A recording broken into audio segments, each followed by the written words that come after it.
आज class 12th में आपका स्वागत है। 12th फिजिक्स में आज हम लोग आपको पढ़ाएंगे। क्या पढ़ाएंगे भाई? एम्पियर का परिपथीय नियम। क्या पढ़ाना है? एम्पियर का परिपथीय नियम। इसमें इंग्लिश में लिखा है Ampere's law, circuital law, ampere circuital law. फिर इसके बाद एम्पियर का फार्मूला बताएंगे। एम्पियर में 2 एप्लीकेशन है, उसको पढ़ेंगे। चलिए हम लोग आराम से देखते हैं। आप यहाँ बैठे रहिए, जब कहेंगे तो बंद करना है। यहाँ बैठो ही, किताब ले लो अपनी। चलें, अब एक काम करो, थोड़ा सा आप इसे बंद कर दीजिए। आइए बच्चों, देखो मैंने लिख दिया है एम्पियर का परिपथीय नियम। ये आपको फिगर दिख रहा है, इसे अच्छे से आप पहले याद कर लें। एम्पियर का परिपथीय नियम का फार्मूला इसकी परिभाषा क्या होती है, इसका नियम क्या होता है, इस नियम के अनुसार यहाँ आप स्टार बना के लिख लेंगे। ठीक है, क्या लिखा आइए समझ लेते हैं। यदि किसी बंद परिपथ की सीमा के अनुदिश चुंबकीय क्षेत्र B का रेखीय समाकलन पथ द्वारा घिरी नेट धारा I का म्यू नॉट गुना होता है। इसे अच्छे से याद कर लेंगे। क्या बताया भाई? कह रहा है कोई बंद परिपथ की सीमा है जिसके अनुदिश चुंबकीय क्षेत्र होता है और उसका रेखीय समाकलन पथ द्वारा घिरी नेट धारा I का म्यू नॉट गुना होता है। यानी बच्चों ध्यान से सुने, इसका मतलब आपने लिखा किसी बंद परिपथ की सीमा के अनुदिश। अब बंद परिपथ का मतलब पूरा बंद परिपथ होगा, वो लग जाएगा इंटीग्रेशन में। फिर कह रहा है इसके अनुदिश चुंबकीय क्षेत्र, ध्यान से देखें, इसके अनुदिश चुंबकीय क्षेत्र होता है। फिर कह रहे हैं कि उसका समाकलन करेंगे किसका, जो पूरा, इसका मतलब डेल्टा एल, देख रहे हैं आप, डेल्टा एल, ये आपको इंडिकेट कर, जो इतनी थोड़ी दूरी चली है बिंदु, ये बिंदु P है, यहाँ मैंने B लिख दिया भाई, यहाँ क्या है, बिंदु P है। यहाँ ध्यान से देखो, यहाँ आपका बिंदु P लिखा हुआ है। इसका मतलब बिंदु P से कुछ दूरी चली होगी तब इधर घूमा है। तो ऐसे घूमती घूमती हुई चारों तरफ चली जाएगी, चारों तरफ चली जाए, ऐसे अपने मन से घूमती चली जाएगी। इसका मतलब ये है कि इसके चारों तरफ आपका जो लंबाई है इस डीएल के हिसाब से चारों तरफ क्या करी, चक्कर काटती रहेगी। यानी कि यहाँ मैंने बताया इसका रेखीय समाकलन बंद है, इसलिए क्लोज इंटीग्रेशन लगाया। यहाँ चुंबकीय क्षेत्र है, इंटू में बच्चों लगा देंगे डीएल, और किसका अनुक्रमानुपाती होता है, मतलब किसका गुना होता है, म्यू नॉट धारा I का गुना होता है। यही होता है बच्चों हमारा एम्पियर का परिपथीय नियम। क्या ये बातें समझ में आई? इस तरह से इसको याद कर लीजिए, आपको याद रहेगा। देखो साफ दिखाई दे रहा है कि नहीं, एकदम क्लियर है। चेहरा और सब आ रहा है, बालों खराब है, लेकिन ये ठीक दिख रहा है ना जो लिखा हुआ है। चलिए एक बार फिर बता देते हैं। किसी बंद परिपथ के सीमा के अनुदिश चुंबकीय क्षेत्र B का रेखीय समाकलन पथ द्वारा घिरी नेट धारा I का म्यू नॉट गुना होता है। अब बच्चों हम लोग नेक्स्ट हेडिंग में लिखेंगे प्रूफ। इसे हमको क्या करना है भाई? प्रूफ करना है। क्या प्रूफ करना है? अब हमको प्रूफ करना है बंद इंटीग्रेशन B और यहाँ लाना है DL is equal to mu naught I। ठीक है, यही हमको प्रूफ करना है, आगे अच्छे से समझेंगे। अब एक बात फिगर में समझ लो, हम इसको लिखेंगे, एक हमारा कागज तल के लंबवत XY एक तार खींचा गया है। इस तार में इसकी जो सेंटर O से इसकी दूरी, इसकी त्रिज्या, वृत्त की त्रिज्या स्मॉल r है। अब इसमें क्या होगा हमारा, अब तार इसलिए है कि धारा प्रवाहित हो रही, बताइए इसमें लंबवत धारा I प्रवाहित हो रही है और बिंदु O से R मीटर की दूरी पर एक बिंदु P है जिस पर हमें चुंबकीय क्षेत्र ज्ञात करना है, यानी B लिख दिया है। और इसके लघु अवयव की लंबाई कितना होती है बच्चों? DL होती है। बस मुझे बंद करिए। चलिए अब हम लोग इसको प्रूफ करते हैं। इस बात को पूरा लिख लेंगे। माना कि, थोड़ा 2 बात लिख देते हैं। माना कि इसे कागज तल के लंबवत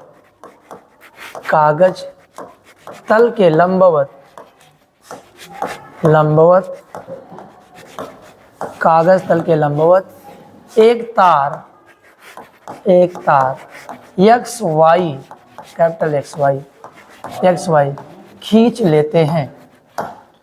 खींचते हैं और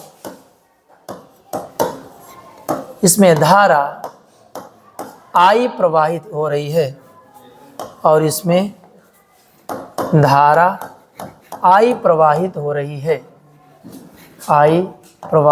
रही है, ऐसे 2-3 बातें लिख लेंगे। और यहाँ और क्या बताना है,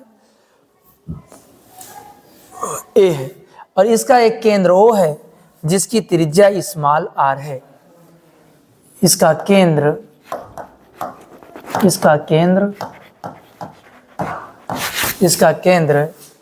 कैपिटल O है।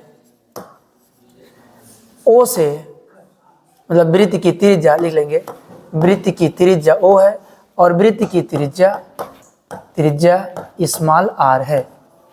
फिर लिखेंगे स्मॉल r है तो लिखेंगे r मीटर की दूरी पर, दिखाई दे रहा है कि नहीं, वाला कलर दिखाई दे रहा है स्पष्ट। r मीटर, ये मीटर लिखा है, मीटर की दूरी पर एक बिंदु P है, जिस पर चुंबकीय क्षेत्र की तीव्रता ज्ञात करनी है, जिस पर चुंबकीय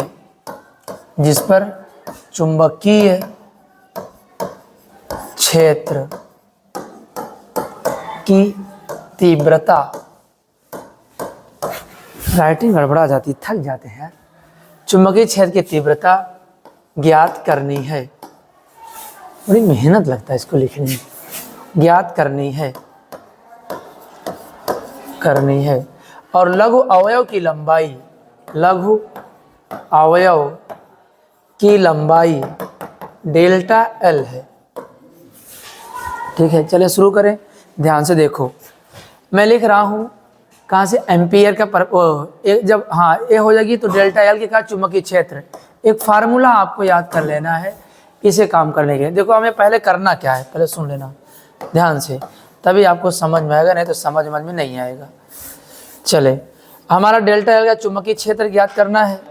हमें लाना क्या है, बंद इंटीग्रेशन B और यहाँ dl is equal to mu naught I गुना लाना है। ठीक है, अब हम लोग शुरू कहाँ से करेंगे, यहाँ से शुरू करेंगे। लेकिन एक काम, इसको शुरू करने से पहले एक काम करेंगे, जो हमारा डेल्टा L के कारण चुंबकीय क्षेत्र B is equal to, formula एक याद कर लेना है, एप्लीकेशन में है। फार्मूला क्या आएगा जानते हैं आप, फार्मूला लिखा mu naught I upon 2 pi r। ये फार्मूला आप याद कर लेना, इसे रट लेना, B is equal to mu naught I upon 2 pi r। कहाँ से आया, अभी प्रूफ भी करके दिखाएंगे कहाँ से आया है, लेकिन अभी आप इसे याद, मैं लिख दे रहा हूँ, इसे याद कर लो, अभी याद कर लो। ठीक है, चलें नेक्स्ट पेज पर चलते हैं हम लोग। लिखा क्या था भाई, बंद integration B dot dl mu naught I, हमको प्रूव करना है, हम इसको उठा देंगे लेफ्ट हैंड साइड से। बंद integration B dot dl is equal to, इसको क्या लिखेंगे, ध्यान से देखो, वेक्टर तो लगाएंगे, जान लेना कि वेक्टर हट गया B के ऊपर से। अगर वेक्टर हट जाता है तो इतना ध्यान से देखना, B dl cos थीटा हो जाता है, आप पढ़े भी होंगे इसको, cos थीटा होता है। यहाँ थीटा का मान कितना रखेंगे जानते हैं आप, 0 रखेंगे। थीटा का मान कितना रखेंगे, 0 डिग्री। तो cos 0 का मान कितना होता है, 1 होता है। अगर आप कहेंगे नहीं हम 90 रखेंगे तो थीटा का मान क्या हो जाएगा, 90, और cos 90 की वैल्यू 0, सब पूरा 0 हो जाएगा, सब स्वाहा हो जाएगा, तो फिर कुछ वैल्यू ही नहीं निकलेगी। इसलिए यहाँ थीटा का मान क्या लिखेंगे, चूंकि 0 डिग्री। तो बच्चों जल्दी से बताओ कितना आ जाएगा, B बाहर कर लेते हैं, अंदर क्या बचेगा, dl cos 0 डिग्री। और cos 0 का मान एग्जाम में दिखाना, ये नहीं है, सब जानते हैं, बताना पड़ता है। यहाँ 1 ए लिख दिया। अब बच्चों यहाँ आपको कितना आया, आ गया कितना, बंद इंटीग्रेशन B इंटीग्रेशन, सॉरी क्या हो गया, गलत हो गया। यहाँ देखें b लिखेंगे, इंटीग्रेशन के बाद आपका क्या बच गया भाई, dl बच गया है। खूब अच्छे से लिख लो, चूंकि हम जानते हैं कि बंद इंटीग्रेशन की जो वैल्यू होती है, नोट कर लो, इसको भी याद कर लो, होता है 2πr। इसका मतलब उसकी पूरी परिधि है। कैसे होता है यहाँ सीख लो, समझ लो, कोई बताएगा नहीं। यहाँ मतलब देखो dl है, देख रहे हैं dl, जब यहाँ से चलेंगे पूरा चलेंगे, चक्कर काटते जाएंगे, तो किसी भी वृत्त के ऊपर जब चलते हैं तो बच्चों वो परिधि माना जाता है, सरकमफ्रेंस हो जाती है। और वृत्त का सरकमफ्रेंस कितना होता है, 2πr होता है। गुड, तो हम वहाँ क्या लगा दिए, बंद इंटीग्रेशन, मतलब पूरे का समाकलन कर रहे हैं। रेखीय पथ का लिखा नहीं है, बंद परिपथ के अंदिश चुंबकीय क्षेत्र का रेखीय समाकलन पथ द्वारा घिरी, पूरा घिरी नेट का कितना होगा आपका धारा, ये यहाँ लिखा जाएगा। चलते नेक्स्ट पेज पर, कहाँ पहुँचे थे, यहाँ पहुँचे थे, यूँ। तो बच्चों इसकी जगह पर क्या लिखेंगे, ध्यान से देखो, इसकी जगह पर लिखेंगे आराम से। b की वैल्यू वहाँ कितना था आपको याद होगा, μ0 I/2πr, और इसकी वैल्यू क्या होगी, बगल से है 2πr। देखो भाई दिख रहा है अच्छे से, ये वाला अच्छा आराम से कट्टम कुट, बचा ही कितना, μ0 बचा है। यही हमें लाना था, किसके लिए लाना, ये हमें प्रूफ करना था। नोट कर लें। नेक्स्ट हेडिंग आप लिख लीजिए, कहाँ गया भाई, तो प्रूफ करने वाला था, पेज से गायब हो गया जी। चलें अगले पेज पर आप लिखें, थोड़ा बंद कर दें आप, अगली हेडिंग डाल दें हम। दिख रहा है, साफ है। चला अब की बार वीडियो बना के देख लिया, कुछ गड़बड़ तो नहीं आवाज़ में। चलें आज हम लोग पढ़ रहे हैं एम्पियर के नियम के अनुप्रयोग, उसी वीडियो में चल रहा है। अब देखो इस रोक करके इसको मैंने लिखा था पूरा, यहाँ शुरू करते हैं। हेडिंग क्या है, अनंत लंबाई के सीधे धारावाही तार के कारण चुंबकीय क्षेत्र। अनंत लंबाई के सीधे धारावाही तार के कारण चुंबकीय क्षेत्र। बच्चों दिखाई दे रहा है, क्या लिखा है, magnetic field and due to an infinitely long straight current carrying wire. और हमें क्या प्रूफ करना है, इसको चलते हम लोग इसको आगे देखते हैं। जो ये फिगर बना हुआ है, मैं कॉपी कर देता हूँ, लेकिन कॉपी कैसे करेंगे ये भी नहीं जानते आप। ये है, यही सेम फिगर उसमें भी है, सेम फिगर, थोड़ा हम बना के आपको समझा देते हैं। देखो ये यहाँ पर हमें ये प्रूफ करना है। क्या प्रूफ करना है, हेडिंग आप वहाँ देख लेंगे। b is equal to μ0 I/2πr हमको लाना है, यही हमको प्रूफ करना है। हमको क्या करना है, यही प्रूफ करना है। ये हमारा हेडिंग था। फिगर कैसे था आपको पता चलेगा, फिगर यूँ था, यहाँ पर R था, यहाँ O था, यहाँ स्मॉल I है, यहाँ Y एक तार है, X है, यहाँ बिंदु P है। थोड़ा सा इसको ऐसे बना के वेक्टर भी बना दिया गया। इस बिंदु को लिए एक छोटा थोड़ा दूरी चली है ना, उस दूरी को वेक्टर dl कर दिया गया है। चले अब हम लोग बात करते हैं धीरे धीरे, क्या लाना है भाई, एम्पियर के नियम के अनुसार। क्या लिखे हैं सभी लोग, शुरू कर रहे हैं। एम्पियर के नियमानुसार, एम्पियर के नियमानुसार। एम्पियर क्या नियम क्या कहता है बच्चों, याद है, बंद integration vector b dl vector is equal to μ0 I। ठीक है, अब यहीं से हम लोग सॉल्व करते हैं, अच्छे से देखना।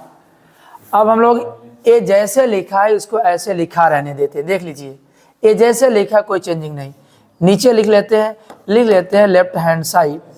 अब इसके नीचे हम लोग लिखते हैं बंद इंटीग्रेशन, वेक्टर हटा देंगे, वेक्टर को हटा देंगे, हो जाएगा dl, आवाज़ नहीं, cos theta is equal to μ0 I।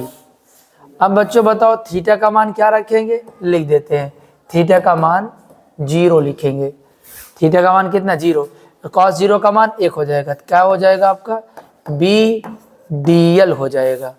और यहाँ लिख देते हैं एक बार cos 0 डिग्री। b को बाहर कर लो, b को बाहर कर लेंगे, इसका वैल्यू 1 हो जाएगी, केवल बचेगा कितना, dl हो जाता है।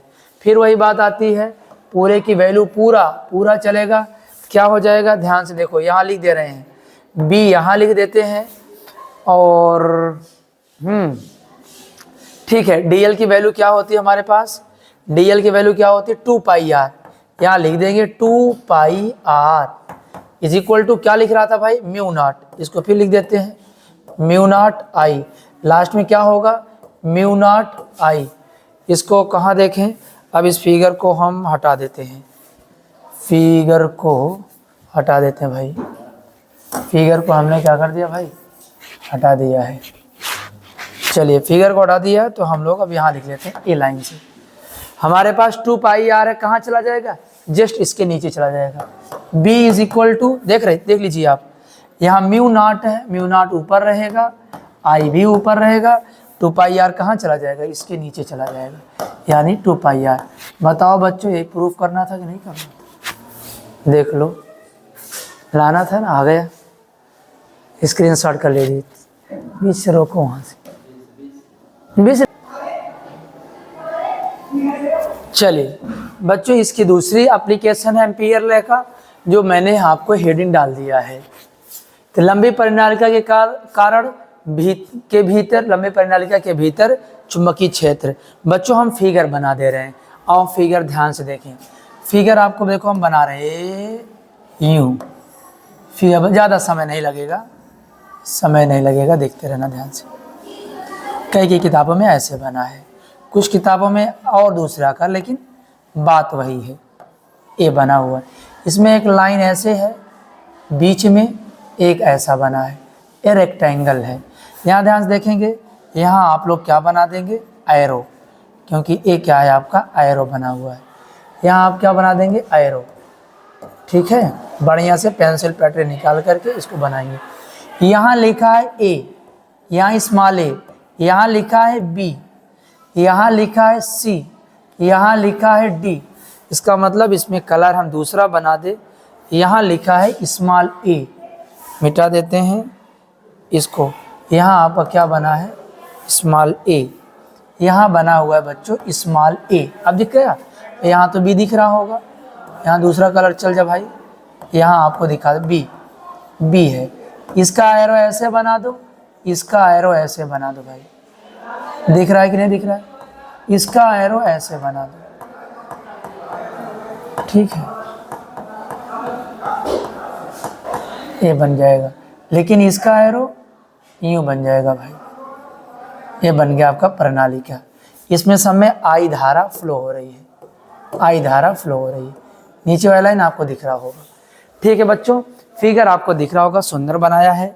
अब आप अच्छे से देख लेंगे, डैश डैश करके बनाया गया है, ठीक है। इसमें एक चीज़ और बना देते हैं, यहाँ गोल गोल गोले गोले आकार का बनाया गया है और सब में ऐसे क्रॉस कर दिया गया। इनका भी मकसद है ऐसे गोला गोला गोला गोला बनाया गया।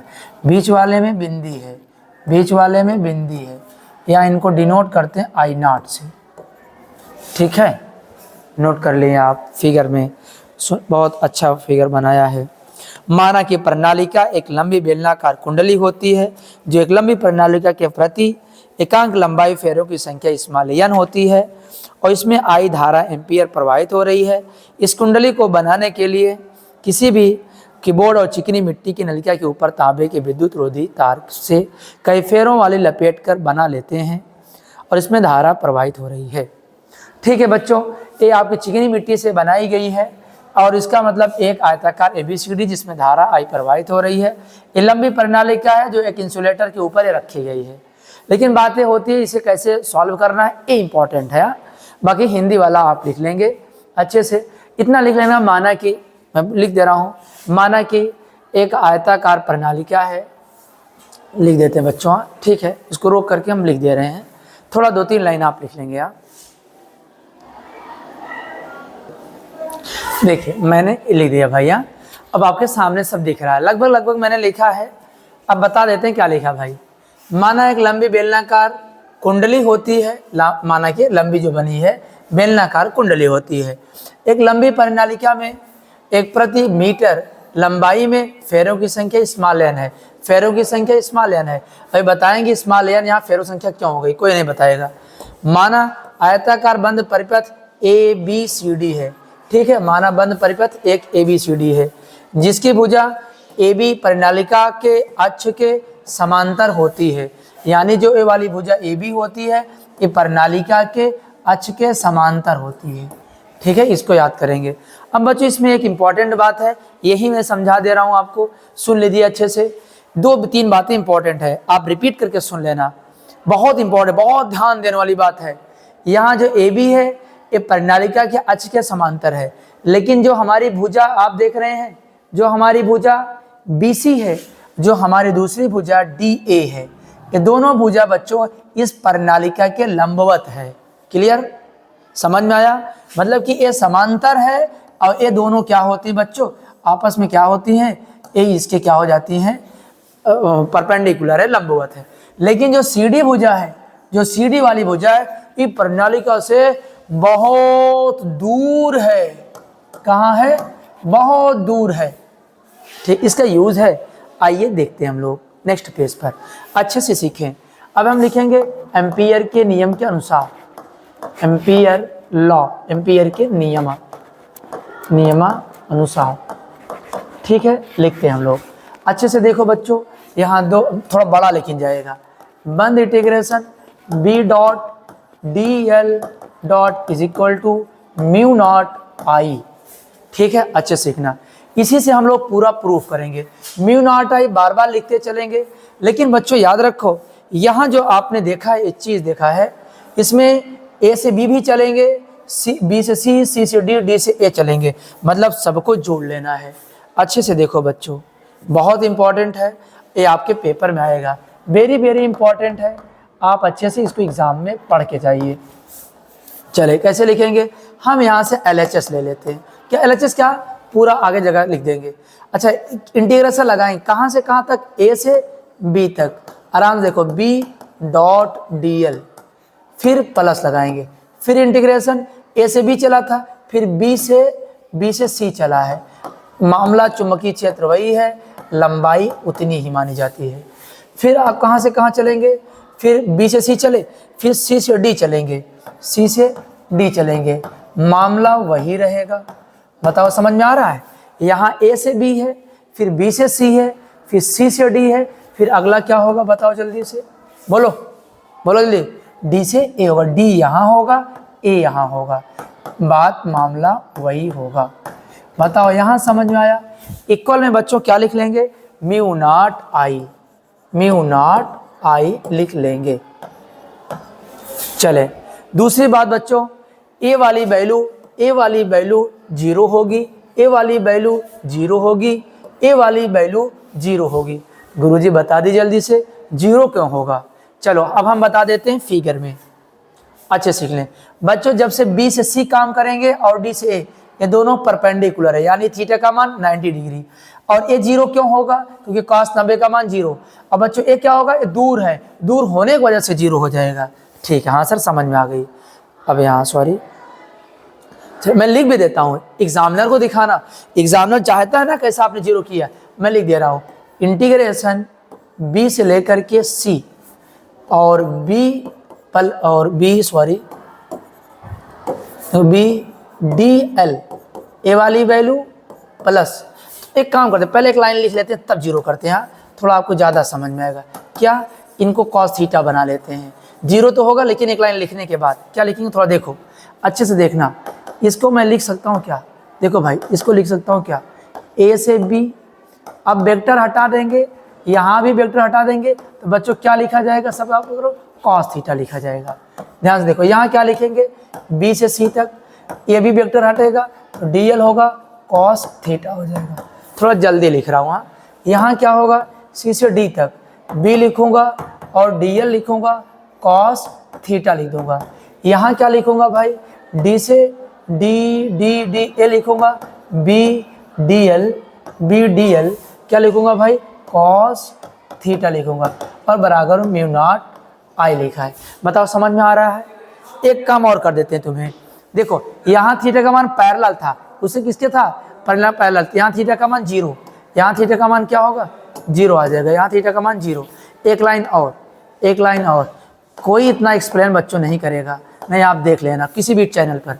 b उठाएंगे और यहाँ उठाएंगे dl, यहाँ cos थीटा का मान कितना रखेंगे, 0 डिग्री रखेंगे, प्लस यहाँ क्या लिखेंगे b, यहाँ लिखेंगे c, यहाँ लिखेंगे b, dl लिखेंगे, दिख रहा है ना आपको, ठीक है। मैं यहाँ लिख रहा हूँ, क्या लिख रहा हूँ, cos, अब यहाँ क्या होगा, b से c चला था, यहाँ लिखेंगे 90 डिग्री, ठीक है। अब यहाँ क्या लिखेंगे भाई, यहाँ देखो ये c से d है, ये दूर वाला है, इसको हम लोग dl लिख करके यहाँ cos थीटा ही रहने देंगे, इसको डायरेक्ट बता देंगे 0। लेकिन ये क्या है, परपेंडिकुलर है, यहाँ हम लोग लिखेंगे d, यहाँ लिखेंगे a, तो bl लिखेंगे, dl लिखेंगे और cos 90 डिग्री बराबर में वही आ जाएगा म्यू नॉट आई। समझ में आ रहा है ना बात। अब हम लोग क्या करेंगे, इनको तो बताया है, इनका मान कितना होता है, 0 होता है, इनका मान कितना होता है, 0 होता है b से c तक। इनको बता देंगे बहुत दूर होने के कारण है, लिख देता हूँ इनको, दूर होने के कारण 0।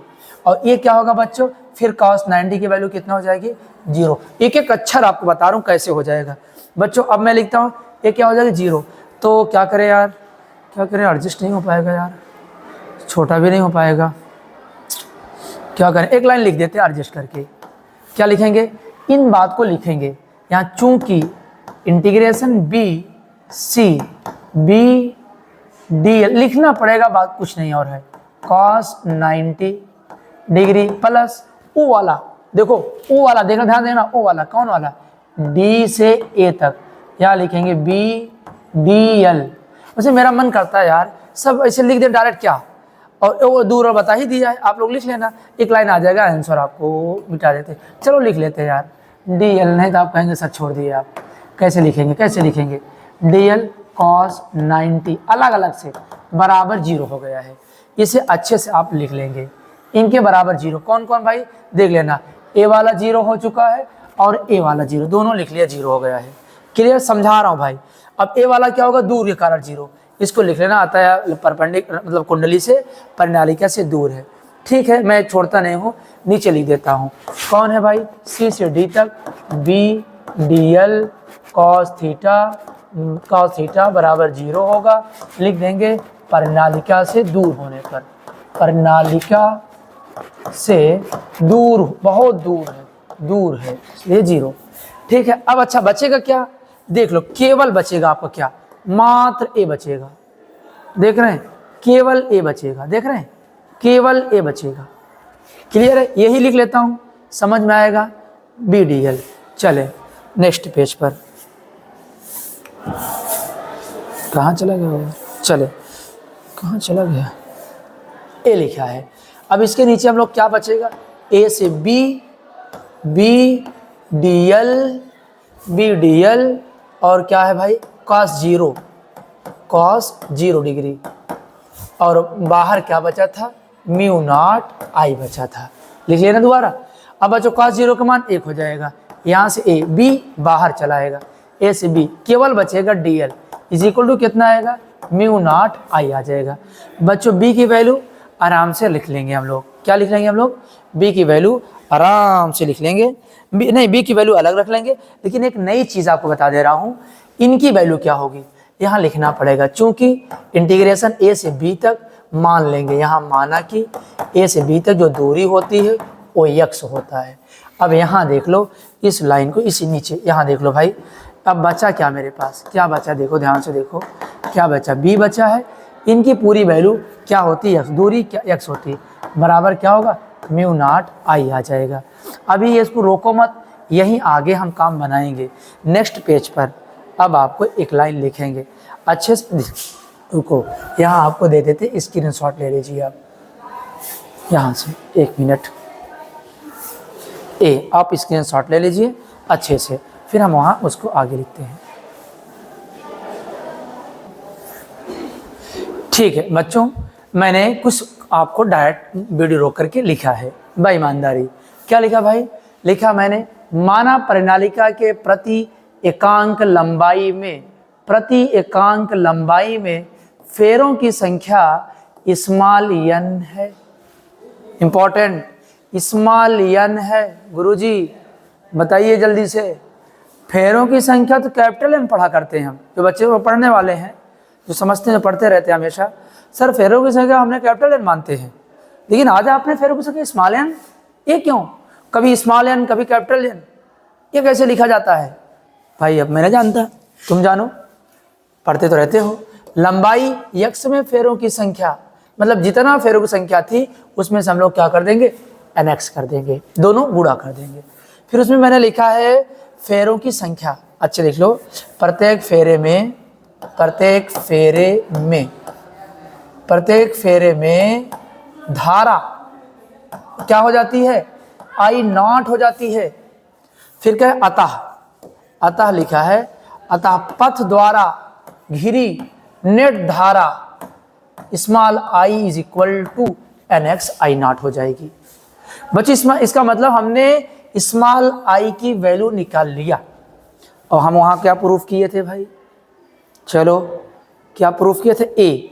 bx is equal to mu naught I, bx is equal to, यहां मैंने प्रूफ किया है bx is equal to mu naught I। समझ गए होंगे गुरुजी, इतना क्यों लिखा, I लिखा इसके लिए। बच्चों bx is equal to I की जगह पर लिखेंगे हम लोग nx I0, x से x कैंसिल आउट, तो b इज इक्वल टू क्या बचा भाई, म्यू नॉट ni0। याद कर लो बच्चों, बहुत इंपॉर्टेंट फार्मूला मैंने प्रूफ कर दिया है, क्लियर है। लेकिन आओ एक बात जो मैंने कहा नहीं बताऊंगा, बता दे रहा हूँ, थोड़ा समझाना पड़ेगा अलग पेज पर। स्मॉल n यहाँ लिखा है प्रति एकांक लंबाई, आओ समझा देते हम लोग।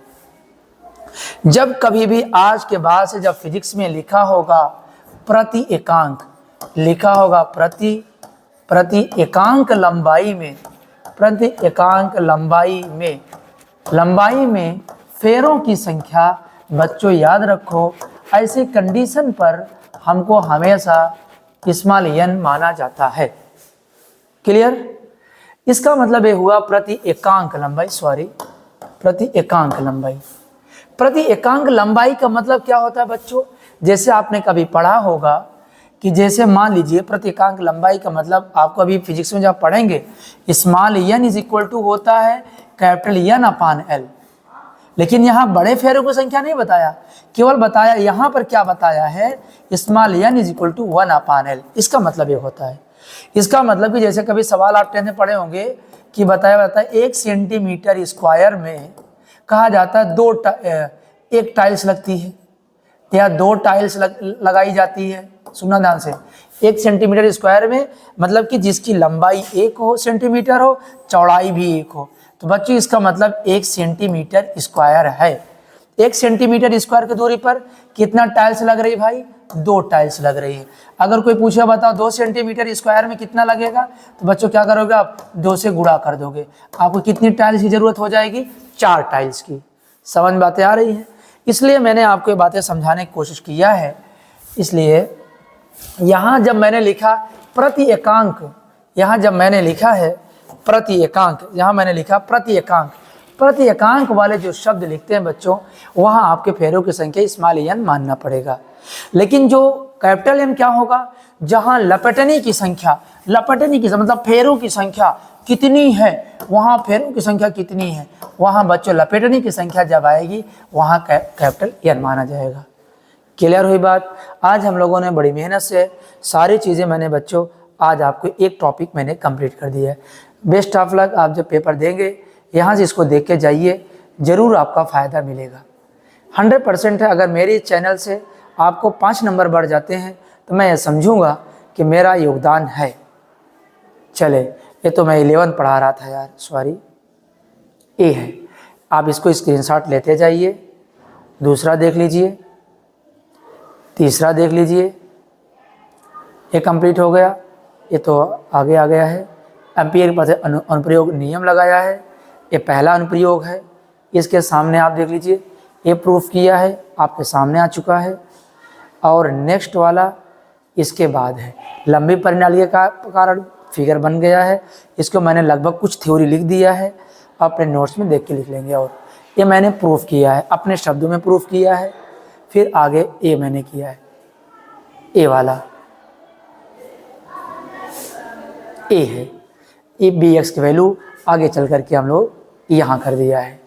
ठीक है बच्चों, दो फार्मूले आज हम लोग लिखे हैं। एक हमने क्या लिखा, b इज इक्वल टू, बच्चों याद रहना चाहिए, ये आपके न्यूमेरिकल में हम लगवाएंगे, 2 पाई r आता है, एक पहला फार्मूला। दूसरा फार्मूला क्या आपने लिखा, b is equal to mu naught n I naught. 2 ampere के परपैथी नियम से 2 प्रूफ आज किए हैं। अगली हेडिंग आपका क्या होगी भाई, टोराइड।